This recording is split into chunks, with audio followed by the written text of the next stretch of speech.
آج میری بہو تیسرا بچہ جنم دے رہی تھی اور میں نے ابھی تک اپنی بہو کی شکل تک نہ دیکھی تھی، کیونکہ میرا بیٹا ہر وقت اپنی بیوی کو ٹوپی والے برقعے میں بند رکھتا کہتا، میری بیوی بہت نیک ہے، وہ کسی کے بھی سامنے نہیں آتی۔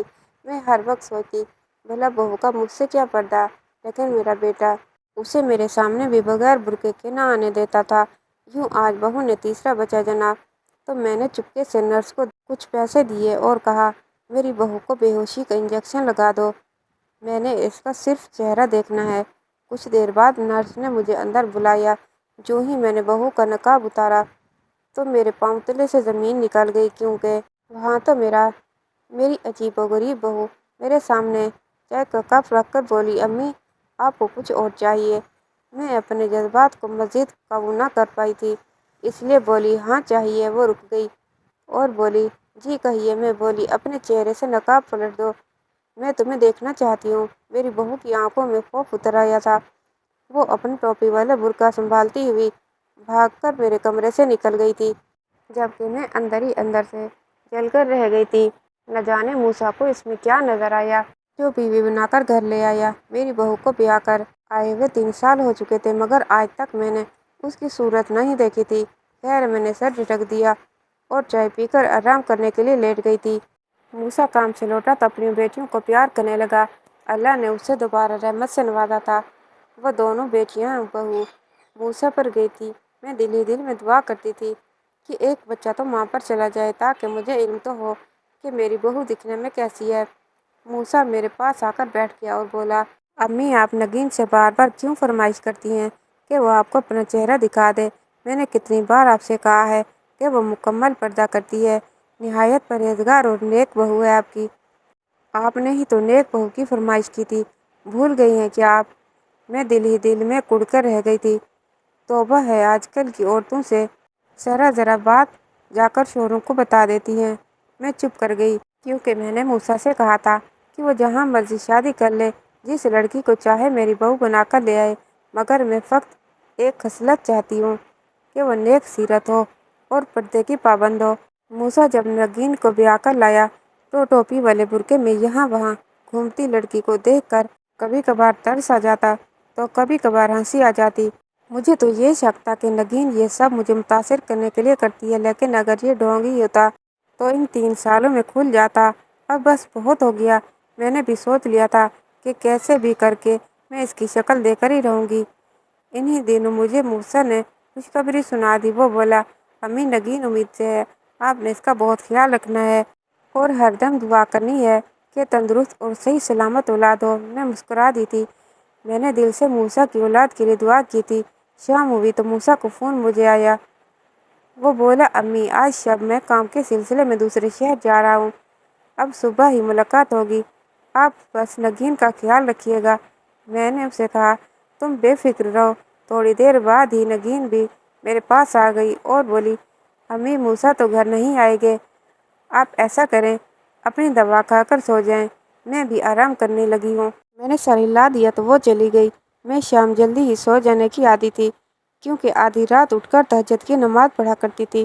ہر شب کی طرح جب میں نماز پڑھنے کے لیے اٹھ گئی، باہر جا کر وضو کرنے لگی تو مجھے سرگوشیوں کی آوازیں سنائی دینے لگی تھی۔ میں بہو کے کمرے کے پاس سے گزری تو مردانہ آواز نے مجھے چونکا دیا تھا۔ نہ جانے رات کے کس پہر موسیٰ آیا ہو، مجھے تو نیند میں کچھ خبر ہی نہیں ہوئی تھی۔ میں اپنی نماز میں مشغول تھی جب مجھے احساس ہوا کہ کوئی میرے پاس آ کر بیٹھ گیا۔ مجھے لگا موسیٰ ہی ہوگا۔ میں نے نماز ختم کی۔ جب سلام پھیرنے لگی تو میں نے دیکھا کہ کوئی میرے پاس سے اٹھ کر جلدی سے باہر کے دروازے کی جانب بڑھ گیا۔ مجھے صرف سیاہ ٹوپی والا برقعہ نظر آیا تھا۔ میں ششدر رہ گئی کہ رات کو اس پہر میری بہو کہاں چلی گئی ہے، کہیں موسیٰ اور نگین میں کوئی جھگڑا تو نہیں ہو گیا۔ میں جلدی سے اٹھ کر نگین کے کمرے کی طرف چل دی، لیکن نگین تو وہیں پڑی سو رہی تھی۔ سوتے ہوئے بھی اپنا چہرہ ڈھانپ رکھا تھا، مگر موسیٰ کا نام و نشان تک نہ تھا۔ ایک عجیب سے خوف نے مجھے اپنے حصار میں لے لیا تھا۔ میں باہر آ کر اپنے تخت پر بیٹھ گئی تھی۔ میں آج کے واقعے کے متعلق سوچتی رہی۔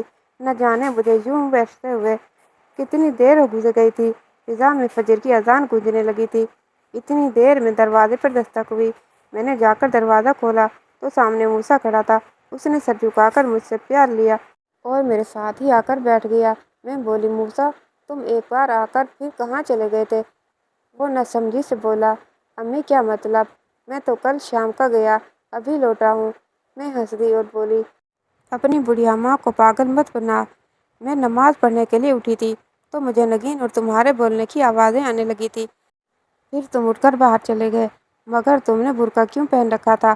موسیٰ میری باتیں سن کر ایک دم تیش میں آ گیا تھا، وہ میرے پاس سے اٹھ کر اندر کمرے میں چلا گیا۔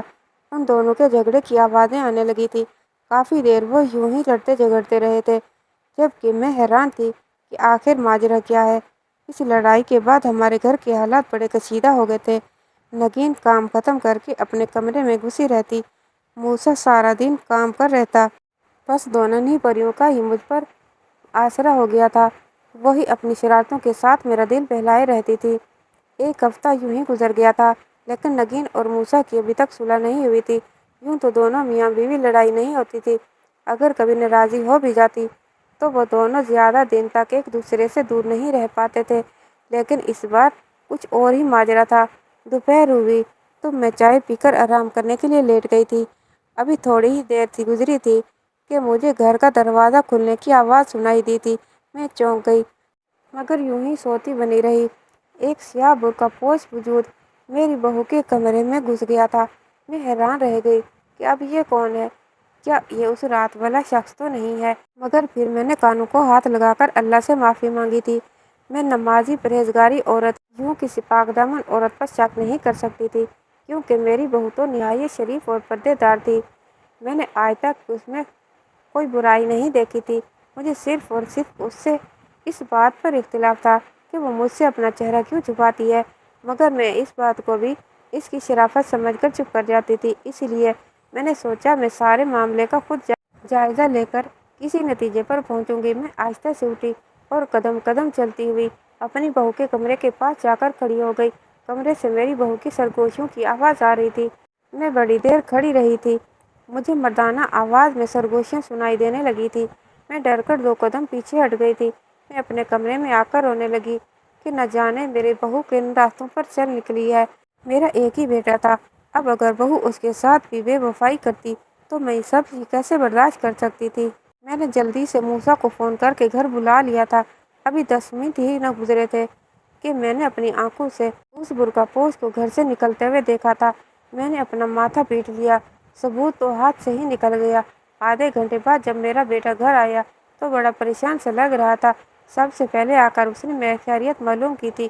میں نے بیٹے کو سمجھایا کہ میں تو ٹھیک ہوں، مگر مجھے بہو ٹھیک نہیں لگ رہی۔ موسیٰ کے ماتھے پر بل پڑ گئے تھے۔ وہ غصے سے بولا کیوں امی؟ اس نے پھر کیا کیا؟ میں ڈر گئی کہیں موسیٰ اپنی بیوی کو طلاق ہی نہ دے دے۔ ان دونوں کی ابھی تک تو صلح ہوئی ہی نہیں تھی۔ خیر جو کچھ بھی تھا، میں اپنے بیٹے سے غداری نہیں کر سکتی تھی۔ میں نے اسے صاف صاف بتا دیا کہ یوں تمہاری نیک اور پردے دار بیوی کے کمرے میں مجھے کسی مرد کی آواز آ رہی تھی۔ موسیٰ کا رنگ سرخ پڑ چکا تھا، وہ چلانے لگا اور بولا نگین ادھر باہر نکلو۔ نگین ڈری سہمی ہوئی باہر آ گئی تھی، خوف کے مارے اس کا رنگ زرد پڑ چکا تھا۔ میں نے اس کے ہاتھوں میں کپکپاہٹ بھی دیکھی تھی۔ موسیٰ غصے سے بولا امی کیا کہہ رہی ہیں؟ تمہارے کمرے میں آج کون آیا تھا؟ نگین رونے لگی اور روتے ہوئے بولی امی جھوٹ تو مت بولے، میرے کمرے میں بھلا کس نے آنا تھا؟ میرا تو خود کی طبیعت خراب تھی، اس لیے میں تو آج سوئی ہوئی تھی۔ موسیٰ نے سوالیہ نظروں سے میری جانب دیکھا تھا۔ میں بولی نگین تم آج سچ کیوں نہیں بتا دیتی؟ تم سے ملنے کون آتا ہے؟ نگین نے ایک دم سے کانوں کو ہاتھ لگایا۔ وہ بولی امی اللہ کو جان دینی ہے، مجھ پر اتنے بڑے بڑے الزام تو مت لگائیں۔ آپ تو شروع دن سے ہی مجھے قبول نہیں کر پائیں، اس لیے میرے خلاف سازشیں کرتی پھرتی ہیں۔ موسیٰ غصے سے اٹھا تو میں نے اس کا ہاتھ تھام کر بٹھا دیا۔ میں بولی نگین شاید مجھے کوئی غلط فہمی ہو گئی ہے، مجھے معاف کرنا، تم جاؤ جا کر آرام کرو۔ موسیٰ مجھے دیکھتا رہ گیا۔ نگین چلی گئی تو میں بولی موسیٰ ہم اس کو رنگے ہاتھوں پکڑیں گے، یوں تو اس نے ہر بار مکر جانا ہے۔ موسیٰ نے کچھ سوتے ہوئے سر ہلا دیا تھا۔ بہو سارا دن گھر کے کام کرتی، بچیوں کی دیکھ بھال کرتی، میرا خیال رکھتی، حالانکہ خود اس کی طبیعت آج کل خود ٹھیک نہیں رہتی تھی۔ میرا دل اس کے لیے دکھ سا جاتا تھا۔ میں سوتی رہ جاتی کہ آخر حقیقت کیا ہے۔ یوں ہی دن گزرتے گئے اور میری بہو کا پیٹ بڑھتا گیا، لیکن آج تک اس کی شکل و صورت دیکھنے سے محروم تھی۔ ایک دن بڑی شدید برسات ہو رہی تھی۔ موسیٰ بھی کام والی جگہ پر پہنچ چکا تھا۔ میں اپنے کمرے میں بیٹھی اذکار میں مصروف تھی جب میں نے کسی کو گھر میں داخل ہوتے ہوئے دیکھا تھا۔ میں اٹھ کر اپنے کمرے کی کھڑکی میں کھڑی ہو گئی تھی۔ میں نے دیکھا وہی برقع پوش میری بہو کے کمرے میں داخل ہو گیا تھا۔ میں نے جلدی سے اٹھ کر موسیٰ کو فون کر دیا۔ وہ بولا، امی میں راستے میں ہی ہوں، بس 5 منٹ تک گھر پہنچتا ہوں۔ وہ گھر آ گیا۔ میں نے اسے بتایا کہ وہ برقع پوش اب بھی تمہاری بیوی کے کمرے میں ہی ہے۔ برسات اب رک چکی تھی۔ موسیٰ اپنے کمرے کے پاس جا کر کھڑا ہو گیا۔ پھر وہ بڑی دیر وہیں کھڑا رہا اور آہستہ آہستہ نیچے بیٹھتا چلا گیا۔ وہ بیٹھ کر رونے لگا تھا۔ میں حیرت زدہ سی تھی کہ آخر ماجرا کیا ہے جو میرا بیٹا یوں بلک بلک کر رو رہا ہے۔ پھر اچانک ہی وہ اٹھ کر کھڑا ہو گیا اور خود کو دروازے کی اوٹ میں چھپا لیا۔ وہ برقع پوش جلدی سے ہمارے گھر سے نکل کر باہر چلا گیا۔ میری بہو نے ادھر ادھر چل کر پھر اس بات کی تصدیق کر لی تھی کہ موسیٰ ابھی لوٹا ہی نہیں تھا۔ پھر موسیٰ میرے کمرے میں آ گیا۔ میں بولی، موسیٰ تم نے اس کو پکڑا کیوں نہیں؟ آج تم تو موقع پر ہی پہنچ گئے تھے نا؟ وہ بولا، امی کچھ ہی دنوں تک نگین بچہ جنم دے گی۔ میں غصے میں کوئی غلط قدم اٹھانا نہیں چاہتا تھا۔ میں کچھ دن انتظار کرنا چاہتا ہوں۔ میں چپ ہو کر رہ گئی تھی۔ اس واقعے کو 3 دن ہی گزرے ہوں گے کہ میری بہو درد سے تڑپنے لگی تھی اور روتے ہوئے بولی، امی مجھے ہسپتال لے جائیں، وقت آ گیا ہے۔ میں نے جلدی سے موسیٰ کو فون کر کے بلا لیا تھا۔ ہم بہو کو لے کر ہسپتال پہنچ چکے تھے۔ آج میرے پاس موقع ہی موقع تھا۔ میرے دماغ نے بھی کام کرنا شروع کر دیا تھا۔ میں جلدی سے نرس کے پاس گئی اور اس کے ہاتھ پر نوٹ رکھ کر کہا، میری بہو کو بے ہوشی کا انجیکشن لگا دو، میں اس کی شکل دیکھنا چاہتی ہوں۔ اس نرس نے بڑی حیرت سے میری طرف دیکھا تھا، پھر پیسوں کو دیکھ کر مان گئی تھی۔ اس نے کہا کہ ایک بار آپ کی بہو بچہ جنم دے تو پھر میں آپ کا کام کر دوں گی۔ 3 گھنٹے کے بعد نرس باہر آئی اور بولی، مبارک ہو، آپ کے گھر پوتا ہوا ہے۔ میری خوشی کی انتہا نہ رہی۔ پھر تھوڑی دیر بعد اس نرس نے مجھے اشارہ کر کے کمرے میں آنے کو کہا۔ میں دبے قدموں اٹھ کر بہو کے کمرے میں گئی تو سامنے والا منظر دیکھ کر میری تو روح فنا ہو گئی، کیونکہ وہاں تو میری بہو نہیں بلکہ بیڈ پر پڑی شخصیت مجھے 26 سال پیچھے لے گئی تھی۔ میرا نام عشرت ہے۔ ہم 7 بہن بھائی تھے۔ مجھ سے بڑے 5 بھائی تھے اور پھر میں اور چھوٹی بہن تھی۔ ہم دونوں بہنیں بڑی لاڈلی تھیں۔ گھر بھر میں ہر کوئی ہم سے بڑی محبت کرتا تھا۔ چونکہ میں بڑی تھی اور گھر کی پہلی لڑکی تھی، اس لیے میری ہر جائز ناجائز خواہش پوری کی جاتی تھی۔ میرا بچپن میں ہی نکاح کر دیا گیا تھا۔ میری پھپھو کا بیٹا اور میں ایک دوسرے سے بہت محبت کرتے تھے۔ 2 سال بعد ہماری شادی ہی ہونا تھی، مگر جب وقت آیا تو پھپھو کا انتقال ہو گیا۔ اس کڑے وقت میں تو شرم و حیا کی وجہ سے اصغر کا ساتھ نہ دے پائی، مگر میں نے یہ ڈیوٹی اپنی چھوٹی بہن ناہید کی لگا دی تھی۔ وہی اکبر کا خیال رکھتی تھی، میری طرف سے دلاسے دیتی تھی۔ جس دن پھپھو کا 40واں تھا، میں نے بھی پورے گھر کے انتظامات سنبھال رکھے تھے۔ اس شام جب میں تھک ہار کر چھت پر تھوڑا آرام کرنے گئی تو اکبر بھی ادھر آ گئے تھے۔ وہ بولے، میں تم سے معافی مانگنے آیا ہوں۔ میں بڑی حیران تھی کہ آخر کس بات کی معافی؟ پھر وہ رونے لگا۔ میں بھی رونے لگی تھی۔ میں بولی، یوں رونے سے پھپھو کی روح کو تکلیف ہوگی۔ اکبر بولا، میں جو کرنے والا ہوں اس سے تو امی کی روح تڑپ ہی جائے گی۔ پھر اکبر میرے منہ پر مجھے 3 بار طلاق دے کر چلا گیا تھا، جبکہ میں ششدر رہ گئی تھی کہ آخر میرے ساتھ ہوا کیا ہے۔ میں وہیں بیٹھ کر رونے لگی تھی، تب نیچے سے شور آنے لگا تھا۔ میں بھاگ کر نیچے گئی تو پتہ چلا کہ ناہید لاپتہ ہو گئی ہے۔ میں بھاگ کر ناہید کے کمرے میں گئی، وہاں ایک خط پڑا تھا۔ میری ہی نظر اس خط پر پڑی تھی۔ جب میں نے وہ خط اٹھا کر پڑھا تو اس خط میں لکھا ہوا تھا کہ میں اور اکبر ایک دوسرے کو بہت پسند کرتے ہیں۔ میں یہ جانتی ہوں اگر ہم نے گھر میں شادی کی بات کی تو بہت بڑا فساد کھڑا ہو جائے گا اور جدائی ہمارا مقدر ٹھہرے گی۔ اسلام میں 2 بہنیں ایک مرد کے نکاح میں نہیں رہ سکتی، اس لیے اکبر نے عشرت باجی کو طلاق دے دی ہے۔ میں وہ خط پڑھ کر ڈھہ گئی تھی۔ امی نے مجھ سے آ کر وہ خط چھین لیا۔ پھر نہ جانے کیا ہوا اور کیا نہیں ہوا کہ میں تو بے ہوش ہو چکی تھی۔ جب مجھے ہوش آیا تو میں اپنے 5 بھائیوں کو اپنے پاس کھڑے ہوئے پایا تھا۔ وہ مجھ سے عہد کرنے آئے تھے کہ وہ اکبر اور ناہید کو پاتال سے بھی نکال لائیں گے اور انہیں کڑی سے کڑی سزا دیں گے، مگر میں نے اپنے بھائیوں کے سامنے ہاتھ جوڑ دیے تھے۔ میں بولی، آپ مجھ پر یہ ستم ہرگز مت کیجیے گا، میں زندگی میں دوبارہ ان دونوں کو کبھی سامنا نہیں کرنا چاہتی۔ پھر اس دن کے بعد ناہید اور اکبر کا قصہ ہمیشہ ہمیشہ کے لیے ختم ہو گیا تھا اور میری زندگی کا امتحان شروع ہو گیا تھا۔ میرے والدین میرا رشتہ ڈھونڈتے تو لوگ کہتے کہ اگر آپ کی بیٹی اتنے ہی گن ہوتے تو اس کو طلاق کیوں ہوتی۔ مجھے بہت بار دھتکار سہنا پڑا، میں دن بھر سب سے چھپتی رہتی تھی، مگر جو ہی رات ہوتی میں اپنے دل کے پھپھولے پھوڑنے بیٹھ جاتی تھی، ساری رات روتی رہتی تھی۔ پھر میرا امتحان ختم کر دیا گیا تھا، میرے لیے شفیق کا رشتہ آ گیا اور میں شادی کر کے ان کے گھر آ گئی۔ انہوں نے مجھے دنیا بھر کا بہت پیار دیا، چاہت دی، مجھے مان دیا، سب کچھ دیا، لیکن میں اپنے اندر سے وہ اذیت نہ نکال سکی تھی جو مجھے میری بہن نے دی تھی۔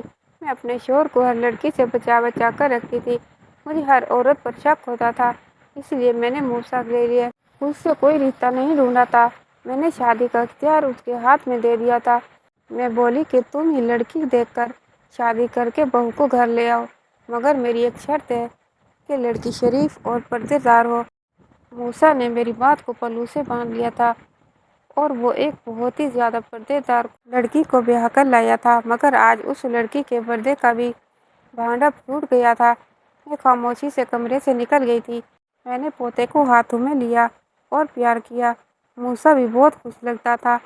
3 دن کے بعد بہو گھر آئی تھی، اب وہ بہتر لگتی تھی، میں اس کے پاس ہی بیٹھی اپنے پوتے سے پیار کر رہی تھی جب میں بولی، ناہید کیسی ہے؟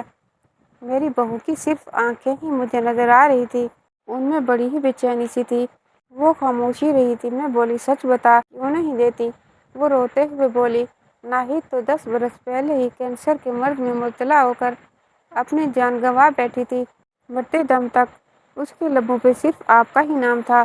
امی وہ کہتی تھی کہ مجھے عشرت کی ہائے کھا گئی ہے، مجھے کچھ بھی نہیں ملا اس محبت سے، اپنے رشتے گنوائے اکبر کو پانے کے لیے، مگر اکبر بھی میرا نہ بنا۔ نگین ناہید اور اکبر کی بیٹی تھی۔ میں نے جب نرس سے کہہ کر اسے بے ہوشی کا انجیکشن لگوایا تھا تو میں بستر پر نگین کی جگہ ناہید کی جوانی دیکھ کر حیران رہ گئی تھی۔ نگین تو ہو بہو اپنی ماں کی کاپی تھی۔ نگین کی بات سن کر میں حیران ہو گئی تھی۔ میں بولی، کیا مطلب؟ نگین روتے ہوئے داستان سنانے لگی تھی۔ وہ بولی، میں نے جب ہوش سنبھالا تھا ہر وقت اپنے والدین کو لڑتے جھگڑتے ہی پایا تھا، ابو امی سے بیزار رہتے تھے، وہ اکثر کہتے کہ میں نے تم جیسے کوئلے کی خاطر عشرت جیسا ہیرا گنوا دیا ہے۔ ابو آپ کو نہیں بھول پائے تھے، آپ کے رکھ رکھاؤ کے گرویدہ تھے۔ امی اسی غم کو دل سے لگا کر اس دنیا سے رخصت ہو گئی تھی۔ پھر میری اور موسیٰ کی شادی بھی بڑی اچانک ہو گئی تھی۔ جب میں رخصت ہو کر آئی اور آپ پر نظر پڑی تو میری پوری کائنات ہی ہل کر رہ گئی تھی، کیونکہ آپ کی بہت سی تصاویر ہمارے گھر میں بھی موجود تھیں۔ میں نے موسیٰ کو ساری داستان سنائی تو ہم اس فیصلے پر پہنچے کہ میں ہر وقت برقع پہن کر رکھوں گی، ورنہ بلا وجہ آپ کو اذیت ہوتی اور آپ مجھے طلاق دلوا دیتی۔ موسیٰ نے مجھ سے وعدہ لیا تھا کہ میں اپنے والد سے کوئی رابطہ نہیں رکھوں گی، میں نے یہ وعدہ نبھایا بھی تھا، مگر پھر ابو ضد کرنے لگے کہ وہ آپ کی ایک جھلک دیکھنا چاہتے ہیں، وہ آپ سے ملنا چاہتے ہیں، اس لیے ابو چھپ کر برقع پہن کر گھر آتے تھے۔ میں یہ بات موسیٰ سے اس لیے چھپاتی تھی کیونکہ موسیٰ مجھے میرے گھر والوں سے ملنے سے روکتے تھے۔ اور کیا تلخ ماضی میری نظروں کے سامنے گھوم گیا تھا۔ میں نگین سے بولی، نگین، میں نے اپنے پوتے کی خوشی میں اکبر اور ناہید کو معاف کیا، تم 100 بار جا کر اپنے باپ سے کہو، مجھے کوئی اعتراض نہیں، مگر میرے ملنے سے پہلے کبھی اپنے باپ کو اس گھر میں نہ آنے دینا، میں اس کا سامنا نہیں کر پاؤں گی۔ نگین نے اٹھ کر مجھے گلے لگایا۔ موسیٰ نے بھی مجھ سے معافی مانگ لی تھی، میں نے دل بڑا کر لیا تھا، میں ماضی کے ایک برے واقعے کو دوبارہ اپنی زندگی اجاڑنے نہیں دینا چاہتی تھی۔ میرا بیٹا اور پوتیاں پوتے ہی تو میری زندگی ہیں۔ کہانی کیسی لگی کمنٹ باکس میں رائے کا اظہار کیجیے گا اور کہانی کو لائک اور چینل کو سبسکرائب کیجیے گا۔ انشاءاللہ اگلی کہانی کے ساتھ حاضر ہوں گے، تب تک کے لیے اللہ حافظ۔